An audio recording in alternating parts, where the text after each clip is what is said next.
Welcome to the F3 Podcast, where we talk food, football, and fantasy football.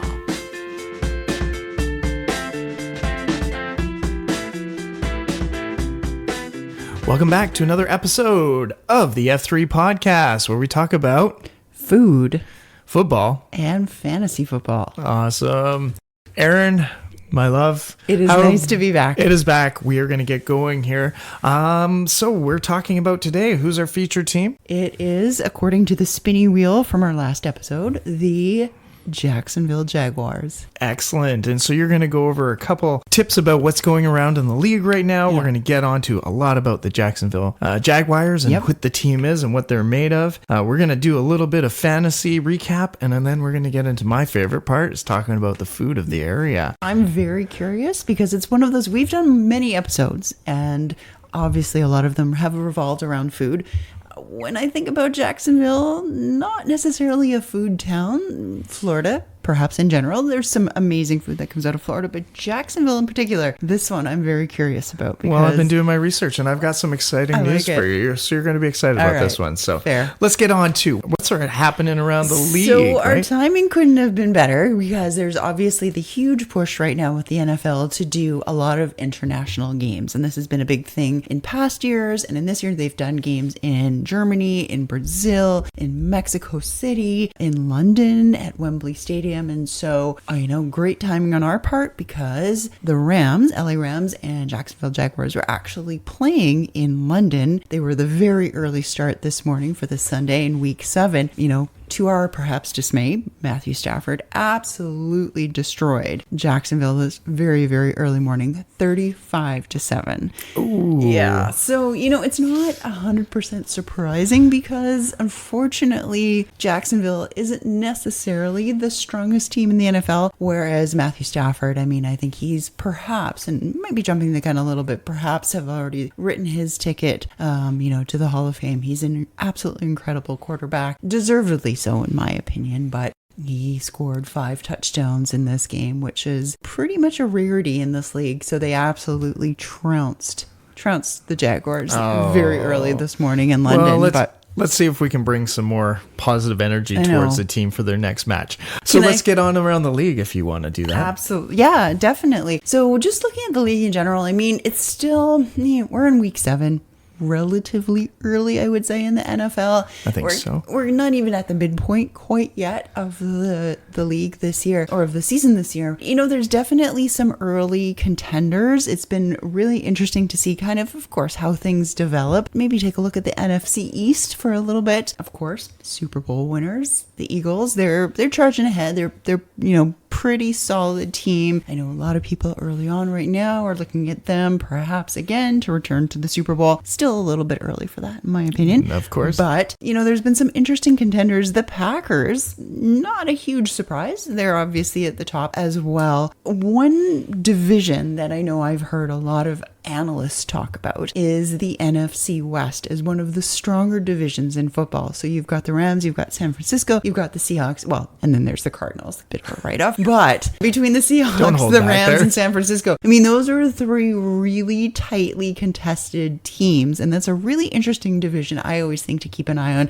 I'm a little bit biased with my Seahawks. I don't think they're the strongest team in that particular division. I think the Rams definitely have it. Stafford, potentially could be again one of his great years with Sean McVay. I don't necessarily see them going to the Super Bowl. It might be a little bit early for that, but it's definitely an interesting division to watch. But it's still early in the season, right? 100%. So a lot of things can change, right? Absolutely. Couple injuries, and I know a couple people coming out there and really producing, right? More than half a season for things to go sideways. So it's I don't like making predictions this early because again, it's just too many more games to go, too much unknown and uncertainty. You mix in injuries, you mix in trades because the NFL trade deadline isn't until November 4th. There's potentially a lot of things that can go sideways. But, flipping divisions, looking at the AF, the American Football Conference, and looking there, the Colts, that's definitely been a surprise, maybe not a surprise team this year, but a team that's definitely on a lot of people's watch lists. So that's been really interesting to see. And the Broncos, they absolutely trounced the Giants today. I believe they scored 33 points in the fourth quarter today, which was close to our record, if not a record. So they're doing pretty well. There's a couple of surprise teams. The Patriots, I think a lot of people wrote them off last year. They're not doing so bad either. So there's a lot of teams, say, on the watch list. But again, still really early in the season. Well, let's swing over and get back onto Jacksonville and see what we can talk about this team. So I know it's not great things happening out, especially after we hear about what happened over in England. Was it? Where were they playing? Sorry, London? They were playing in London. Oh, yeah. I love London. It's such a beautiful town. Is it a football town? I mean, when you say football town, I would say football it's a football in the traditional European sense? Yeah, exactly. And when I call it a town, it's like one of the largest cities, right? So, and then when you say football, you're like, but American football? It's not a normal one there. So, but it sounds like they're growing some fans over there. I mean, the NFL International is definitely expanding. This is not the first game to be played in London, and I'm betting it's probably not the last. So they're definitely trying to grow the international football market over in Europe, London being one of them. I know the Germany they've gone into as well. So interesting always to see what teams the NFL chooses to bring over to those international games. For the example, Jacksonville might not have been my first pick in terms of a team to showcase in an international market. I don't work for the NFL and may never work for the NFL. So it is completely my opinion. Might not have been my first choice of teams. The Rams, definitely. I mean, anybody who gets to watch Matthew Stafford, especially right now in his career, 100%. But Trevor Lawrence, well, I have opinions. Well, let's get on to that. I mean, you wanted to talk a little bit about him as a player. Yeah. It's interesting because, again, I have this theory, and it doesn't always hold up like most theories, but I have this theory that I kind of live by, that maybe even within the last 10 years, for example, that I kind of believe that those first round draft picks, particularly quarterbacks from college, don't translate into the NFL. And of course, like any good theory, there's always exceptions to the rule, as there are with this theory. But I would say more often than not, my theory holds true. And Trevor Lawrence, the quarterback for the Jacksonville Jaguars, is a perfect example of this. I mean, he was an incredible quarterback in college at Clemson. He got drafted first overall pick by Jacksonville in 2021. And when he was in college, he was a star, right? Yeah, and I mean, that's the thing, as is so many quarterbacks. But I mean, I will take this to the grave that college football and NFL football are completely two different animals. While there are 100%, similarities to the game, there is as many differences, I believe, in particularly skill set. You can be an amazing college player in any position, but does that translate to a professional level? Not necessarily. And I will 100% believe this. I mean, scouts, and I think this is a challenge, particularly for NFL scouts, is because they look at, the SEC or some major college football divisions, and they go, these are my star players, these are my Heisman winners, I'm going to draft these people, I want my team to get these players. And be that as it may, I just think more often than not, it's a really hard transition. And I think Trevor Lawrence is a perfect example of this, as are many other quarterbacks, particularly quarterbacks, because those are the majority of Heisman Trophy winners, MVPs, things like that. And he was picked first overall in 2021 by the Jaguars, and he's been in the league for 5 years. And his career, from what it was at Clemson to what it is now in Jacksonville, I just don't think he lives up to the hype. As is many NFL quarterbacks, I think they sort of get divided into three categories, and this is my going theory. There's a few that are absolutely horrific. There's a few that are amazingly wonderful. And I would say about 90% of NFL quarterbacks fall somewhere in the middle. They're good. They're not great. Will they get your team to a championship? Probably not. Will they get your team to a playoff? Maybe. Will they get your team to a winning division or a winning record? Perhaps. They'll get your team somewhere. Right. And I think most NFL quarterbacks fall within that range, which is why it's extremely difficult to get to the championship game, never mind win the championship game. Trevor Lawrence definitely falls in that larger majority of his good quarterback. Sure. Great quarterback. Not so much. Not so much. He's had 5 years in this league to prove it, and I think he'll be good, not great. Okay, but here's another thing, just to be the counter of this. What about the other players on the team? Because it's not about just the quarterback; it's your teammates that are out there with you. It's true, 100%, absolutely. And I mean, they do certainly have some good receivers. They've got some good running backs. Travis Etienne, same thing. I mean, he played in Clemson as well, drafted the same year as Trevor Lawrence. Good running back. You can have good players. Unfortunately, with Jacksonville, they've been through a cycle of head coaches. They've been through a cycle of play callers. And I'm just thinking, in the past few years, Trevor Lawrence has been through 3 different play callers, 3 different head coaches, and just a really unstable organization. So 100%, I totally agree with you that, as a relatively new quarterback into the league, going into an organization that's kind of all over the map, has no stability in play calling, coaching, anything like that.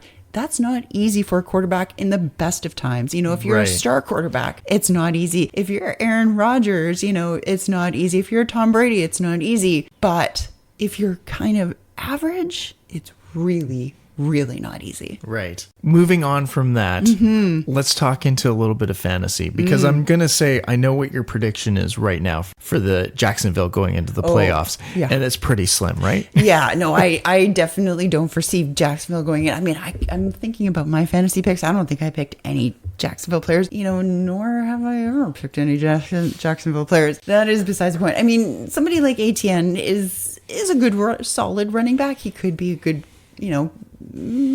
mid-round pick, I suppose. Not a bad choice for sure, but not the best choice. But in terms of fantasy overall, it's been a little bit wild. Like like every year, you've been dealing with injuries, been some quarterback injuries. There's been, that's a factor in fantasy football. My strategy this year, and I know we've talked about this previously, is I've talked about this in the past, and I've actually followed up for the first time this year on my own theory, is I went really quarterback heavy this year. So I am also got Christian McCaffrey as well, which definitely doesn't hurt. That's a little bonus for you. It was a little bit of a rough start. I have Patrick Mahomes. I have Jared Goff. I've got some pretty good quarterbacks even on my bench. I even have Russell Wilson on my bench. I mean, he's been benched. That's a story for another episode. But be that as it may, I do definitely have some quarterbacks that I went pretty heavy with this year for fantasy. Had a little bit of a rough start. Starting to kind of rise above it now. So my strategy, I don't want to say too much, but might be paying off a little bit. Might be paying off a little bit. Mm-hmm. Is there anything for people out there, any things you think they should be doing, looking at trades, or who to play and who maybe to bench, Oh, that's a good call. I mean, there's been quite a few injuries this year. There's, a couple of running back injuries, so it depends on who you have. Of course, a few quarterback injuries like Brock Purdy with San Francisco. That might have thrown a couple of people into the loop. I think overall, you've got a pretty solid quarterbacking crew, depending on who you have, of course. One hesitation that I know earlier on in the year, when we were drafting fantasy, one thought I always had too was, I know in the past, receivers like DK Metcalf, working with Aaron Rodgers this year was something that I kind of avoided. And looking back, I mean, they've had a pretty interesting connection and gotten quite a few fantasy points there. And I saw that early on in the year going, I don't know. I took DK Metcalf a few years ago. It was kind of a bit of a bust when he was with Seattle. And I'm like, it's a little bit of a liability. And I thought, I never wanted to take Aaron Rodgers for many reasons, but I still don't think he should be in the league.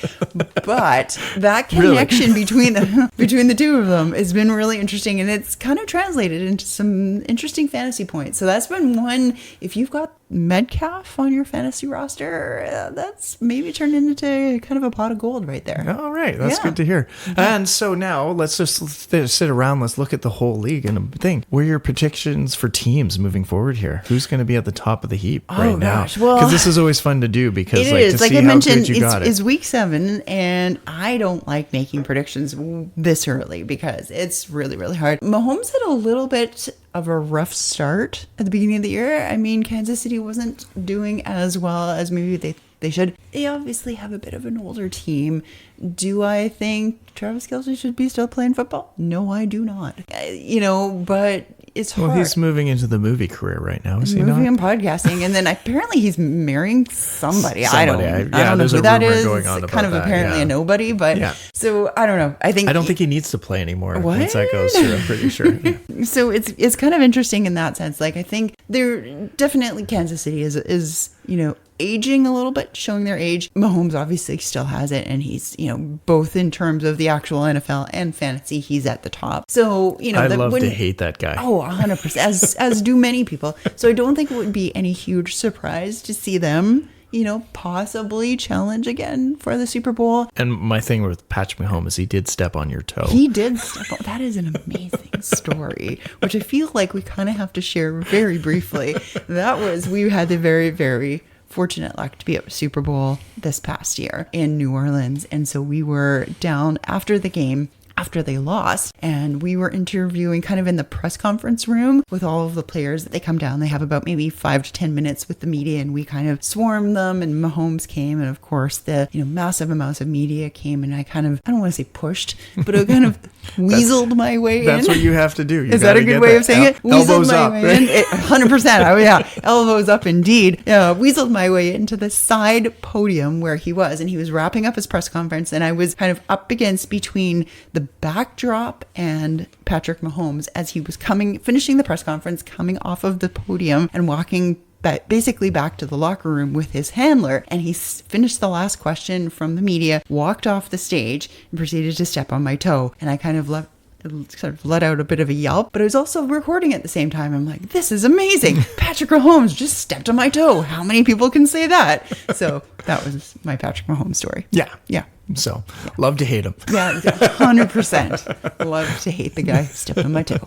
Yeah, he's one of those guys that you see there. There's few quarterbacks that just, you think it's all over and he can just pull it off. Oh, so 100%. So, I mean, in terms of teams that, predictions, of course, as much as I want to not see Kansas City perhaps proceed, I mean, they are an amazing, talented team with an incredible coach, with an incredible quarterback, and they can make magic happen. So, I wouldn't be surprised to see them go deep into the playoffs. The Eagles, again, I wouldn't say necessarily it's a repeat of last year, but I could definitely see them. I'd be curious to see where the Colts are going this year. LA, the Rams definitely had some potential. Detroit, I mean, I think everybody's kind of, maybe on the eastern side of the country rooting for Detroit a little bit. I would like to see Detroit go deep again this year. So we'll see what happens. Still really, really early. That's right.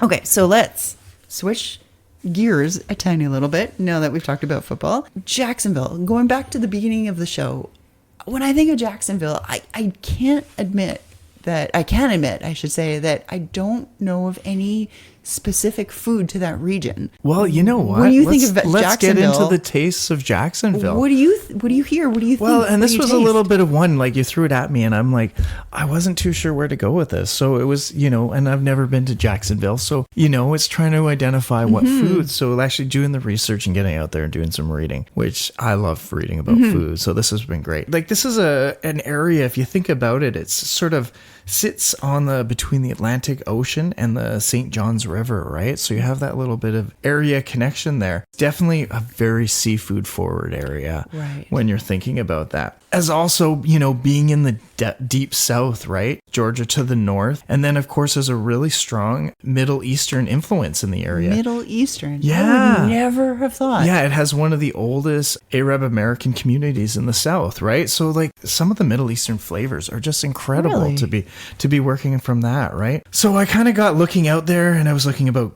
backyard cookouts, tailgating, beach gatherings, and sort of seeing like what is the food of this area, right?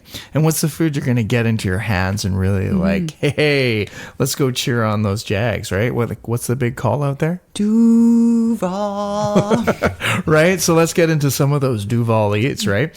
So, of course, the one thing that I got you, because it's definitely from down south, definitely in that region, fried gator bites was something I was looking at. And it's like, I've had gator before, and it's a very interesting meat. So much like chicken. Yeah, exactly. A lot along the lines of chicken, right? So best served with like a little bit of hot sauce or maybe a Creole remoulade sauce to go with it. And those who don't know what a remoulade is? Sort of, let's say something like a tartar sauce would be sort of that, like a little bit of pickling flavor in it, like a mayonnaise base, right? And of course, to make it Cajun, we're going to put a little cayenne pepper and some spice in there just to heat it up a bit, right? Maybe some local peppers from around there, right? So those are kind of the flavors we're looking for, like, and definitely when you're looking at like making it really good is soaking in buttermilk. Right. Getting those, it's just going to tenderize it a little bit and just allow it to crisp up and get that much fresher, right? So, yeah, and this is something, you could do it as a nice starter, a little side. Maybe you've got some grits going on there, some nice southern dishes, right? My new favorite food is grits, right? Oh, grits are incredible, right? So we need to eat more grits at home. We definitely need to eat more grits. Now, the one I learned about, and this is new to me, is the Camel Rider sandwich. What's that? Is that a tailgate food? What's that? Is that a tailgate food? This would be definitely a good tailgate food. But it's an iconic, since it came into favor in the 1960s, born from that Arab influence from the community, right? So basically we're looking at like a pita sandwich with cold cuts, cheese, lettuce, tomatoes, and a sort of a rich Italian dressing on top of that, right? It's found in a lot of places around there, and it's a real symbol of the Southwest there and of Jacksonville. You know what's wild is that, like, when you think of Jacksonville, obviously you think of Florida, and I've been to Florida just once, more southern Florida, around Tampa. And of course, I think the further south you go, the more you get sort of the Cuban influence into the food. I would never imagine Middle Eastern influence in Floridian food. Yeah, no, I think it's incredible, right? Like it's love. You mean, this is the joy of immigrants. They 100%. Bring their flavors, they bring their taste, and they bring that into your community, right? And it just makes you a better place from that. They're the most hardworking and the people that bring flavor and love to your community and make a culture that, like we look at it and we're like, oh, they're changing our culture, but in the end of the day, it makes you stand out as something else. So I thought that was really beautiful. I also wanted to bring up that, like, definitely being a tailgate area, but local beers, like, they're definitely, Jacksonville is known for a lot of craft beer scenes down there as well. I was reading up around, and so there's a lot of buzz around some of those beers. But hey, came down to the very end. I said the F3 pick of the week. Oh, I like this. For the food I was gonna talk about, and especially for eating, watching a game, because this becomes an event. It's not just a food, right? Let's do a Mayport shrimp boil. See, that is like a very interesting combination of like southern U.S. Like when I think about, Alabama, when I think about the Southwest USA, Louisiana, I think of shrimp. Mm-hmm. And that's what Jacksonville is known for, is shrimp, right? So they have, from the mouth of the St. Johns River, they're famous for their wild-caught shrimp, right? For over the last 100 years, they've been... people have been loving this. They call it Florida Gold, right? So it's a naturally sweet, firm, and full-flavored shrimp. So combining this into a boil, right? And if you haven't had a boil, well, you have, kind of, when we were up on Mount Washington. Oh, yes, I did. The vegetarian having a seafood boil. That was an experience. So we had a seafood boil. We did a crab boil up there, and it was such a great time. So we had Dungeness crab, and we basically brought together brought a big boil together, a whole bunch of Old Bay seasoning into there to really bring out that flavor. Then we had our crabs, and we threw in a whole bunch of fresh sausages, corn and potatoes, brought that all to a beautiful simmer and just drained it off, put it on, threw it right on the table. We did bowls up Mount Washington, but I'm saying this one, you're going to just lay out the paper, throw it down, dump it right on the table, and everyone's just going to get in there with their hands and have a great old time, right? I had bread. Yeah, we ran out of vegetables in that one, didn't we? I had bread.